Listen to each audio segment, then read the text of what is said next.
नमस्कार दोस्तों, सभी दर्शकों का हमारे YouTube चैनल पर जय श्री कृष्णा। दोस्तों, कैसे हैं आप? उम्मीद है आप सब अच्छे होंगे। आइए आज की कहानी सुनते हैं। उससे पहले अगर आप चैनल पर नए हैं तो प्लीज़ सब्सक्राइब करें और बेल आइकॉन को ज़रूर दबाएं ताकि आप तक हमारे सारे नोटिफिकेशन पहुंच सके।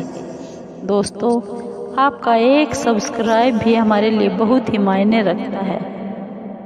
आज हम आपके लिए एक प्यारी प्यारी कहानी, प्रेरणादायक और ज्ञानवर्धक कहानी लेकर आए हैं। आइए कहानी को शुरू करते हैं। एक बहुत गरीब आदमी था। एक दिन वह राजा के पास गया और कहने लगा, महाराज, मैं आपसे कर्ज मांगने के लिए आया हूँ। कृपया करके आप मुझे 5,000 रुपये दे दें। मैं 5 वर्ष के अंदर अंदर आपके सभी पैसे वापस कर दूंगा। राजा ने उसकी बात पर विश्वास करके उसे 5,000 रुपये दे दिए।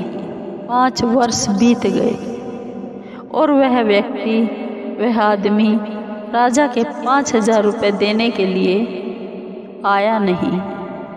तब राजा ने मजबूर होकर उसके घर गए, लेकिन वहाँ पर कोई भी आदमी घर पर नहीं मिला। जब भी राजा वहाँ जाता, कोई ना कोई बहाना बनाकर उसे वापस भेज दिया जाता। एक दिन फिर राजा उस आदमी के घर गया।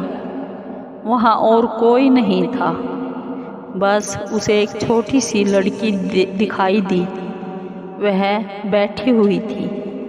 राजा ने उस लड़की से पूछा, पुत्री, तुम्हारे पिताजी कहाँ हैं? लड़की बोली, महाराज, मेरे पिताजी तो स्वर्ग का पानी रोकने के लिए गए हैं। राजा ने फिर पूछा, बेटी, तुम्हारा भाई कहाँ गया है? लड़की बोली, बिना झगड़ा के झगड़ा करने गया है। राजा के समझ से बाहर थी बात। एक भी बात उस लड़की की उसे समझ नहीं आ रही थी। इसलिए वह फिर उस लड़की से पूछता है, बेटी, तुम्हारी माँ कहाँ है? लड़की बोली, माँ 1 से 2 करने गई हुई है। राजा उसके इन उलूल जुलूल जवाब से बहुत चिढ़ गया और वह बहुत क्रोधित होकर बोला, और तुम यहाँ बैठी क्या कर रही हो? लड़की हंसकर बोली, मैं घर बैठी संसार देख रही हूँ। राजा समझ गया कि लड़की उसकी किसी भी बात का जवाब सीधा नहीं दे रही है, इसलिए उसे अब इससे इन बातों का मतलब जानने के लिए प्यार से बात करना पड़ेगा, क्योंकि गुस्से में कोई भी बात का जवाब उसे नहीं मिलेगा। राजा ने अपने चेहरे पर प्यार भरी मुस्कान लाकर पूछा, बेटी, तुमने जो अभी अभी मेरे सवालों के जवाब दिए हैं, उनका क्या अर्थ है? मैं तुम्हारी इन सब बातों में से एक भी बात समझ नहीं पाया हूँ। तुम मुझे उन सभी बातों का सीधा सीधा अर्थ समझाओ। लड़की ने भी मुस्कुराकर पूछा, अगर मैं सभी बातों का मतलब आपको बता दूँ तो आप मुझे क्या देने वाले हैं? अर्थ यानी क्या दोगे? राजा के मन में सारी बातों को जानने के लिए बहुत ही उत्सुकता थी। वह बोला, बेटी, जो मांगोगी वही दूंगा। तब वह लड़की बोली, आप मेरे पिताजी का सारा कर्ज माफ़ कर दो तो मैं आपको सभी बातों का सही सही अर्थ बता दूंगी। राजा ने कहा, ठीक है बेटी, मैं तुम्हारे पिताजी का सब कर्ज माफ़ कर देता हूँ। अब तो सारी बातों का अर्थ समझा दो। लड़की बोली, महाराज, आज मैं आपको सारी बातों का अर्थ नहीं समझा सकती, क्योंकि आप कृपा करके आप कल आए। कल मैं आपको इन सभी बातों का अर्थ सही सही जरूर बता दूंगी। राजा अगले दिन फिर उस आदमी के घर गया।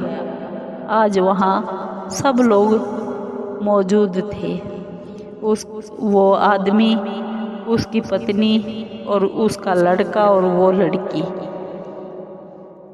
राजा को देखते ही लड़की बोली, महाराज, आपको अपना वचन याद है या भूल गए? राजा बोला, हाँ बेटी, मुझे सब याद है। तुम अगर सारी बातों का अर्थ सही सही बता दो तो मैं तुम्हारे पिताजी का सब कर्ज माफ कर देता हूँ। लड़की बोली, सबसे पहले मैंने यह आपसे कहा था कि मेरे पिताजी स्वर्ग का पानी रोकने गए हैं। इसका अर्थ है कि वर्षा हो रही है, बारिश हो रही है बहुत तेज, और हमारे घर की छत से पानी नीचे टपक रहा था। पिताजी पानी रोकने के लिए छत को बना रहे थे, यानी मरम्मत कर रहे थे, पानी को रोक रहे थे। यानी वर्षा का जो पानी आसमान से गिर रहा है, हम लोग उसे यही मानते हैं कि आसमान में ही स्वर्ग है। बस पहली बात का अर्थ यही है। दूसरी बात जो मैंने आपसे कही थी कि भाई बिना झगड़ा के झगड़ा करने गए हैं, इसका अर्थ है कि वे रेंगनी के कांटे को काटने गए थे। अगर कोई रेंगनी के कांटे को काटेगा तो उसके शरीर में जहाँ कहाँ कांटा ही गड़ जाएगा, यानी झगड़ा नहीं करने पर भी झगड़ा होगा और सारे शरीर पर खरोंच भी आएगी। राजा उसकी बातों से सहमत हो गया।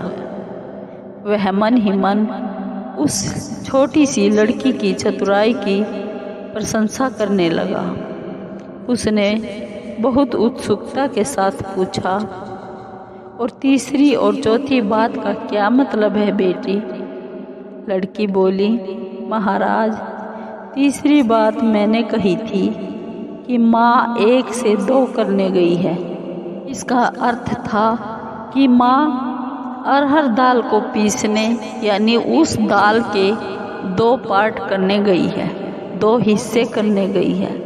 अगर साबुत दाल को पीसा जाए तो एक दाना के 2 भाग हो जाते हैं, यानी यही इसका अर्थ था कि 1 का 2 करने गई है। रही चौथी बात, तो उस समय मैं भात बना रही थी, यानी चावल बना रही थी, और उसमें से एक चावल निकाल कर देख रही थी कि चावल पूरी तरह पका है या नहीं। इसका मतलब यह था कि मैं एक चावल देखकर जान जाती कि पूरा चावल पका हुआ है या कच्चा है। अर्थात चावल के संसार को मैं घर बैठे देख रही थी। यह कहकर लड़की चुप हो गई। राजा सारी बातों का अर्थ जान चुका था। उसे उस लड़की की बुद्धिमानी भरी बातों से हैरान कर दिया। फिर राजा ने कहा, बेटी, तुम तो बहुत चतुर हो, बहुत होशियार हो, पर एक बात मेरी समझ में नहीं आई कि यह सारी बातें तो तुम मुझे कल भी बता सकती थी, फिर तुमने मुझे कल क्यों नहीं बताया, आज ही क्यों बुलाया? लड़की हंसकर बोली, मैं तो बता ही चुकी हूँ कि कल जब आप आए थे तो मैं भात बना रही थी, यानी चावल बना रही थी। अगर मैं आपको अपनी बातों का अर्थ समझाने लगती तो मेरा चावल गीला हो जाता या जल जाता, तो मेरी माँ मुझे ज़रूर पीटती। फिर घर में कल कोई और था भी नहीं। अगर मैं इनको बताती कि आपने कर्ज माफ़ कर दिया है तो ये मेरी बात पर विश्वास कभी नहीं करते। आज अपने ही सामने आपके मुंह से सुनकर कि आपने इनका कर्ज माफ़ कर दिया है, जहां इन्हें इसका विश्वास हो जाएगा वहीं खुशी भी बहुत होगी। राजा लड़की की बात सुनकर बहुत ही खुश हुआ। उसने अपने गले से मोतियों का हार निकालकर उस छोटी लड़की को देते हुए कहा, बेटी, यह लो अपनी इस चतुराई का इनाम।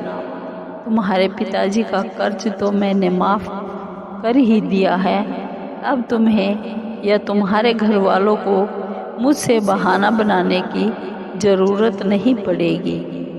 अब तुम लोग निश्चिंत होकर रहो, चिंता मत करो। अगर फिर कभी किसी चीज़ की ज़रूरत होती है तो बेझिझक आकर मुझसे कहना। इतना कहकर राजा लड़की को आशीर्वाद देकर चला गया। लड़की के परिवार वालों ने उसे खुशी से अपने गले लगा लिया। दोस्तों, अगर आपको ये कहानी पसंद आई हो तो आप प्लीज़ लाइक कीजिए, सब्सक्राइब कीजिए और कमेंट ज़रूर कीजिए, ताकि हमको आपके कमेंट से हौसला मिल सके और हम आपके लिए फिर से प्यारी प्यारी और प्रेरणादायक और ज्ञानवर्धक कहानियाँ लेकर आए, ताकि हमें अपने जीवन में सीख मिले और आने वाले जीवन में कुछ कर सके, अच्छे या बुरे का निर्णय ले सके। दोस्तों, धन्यवाद।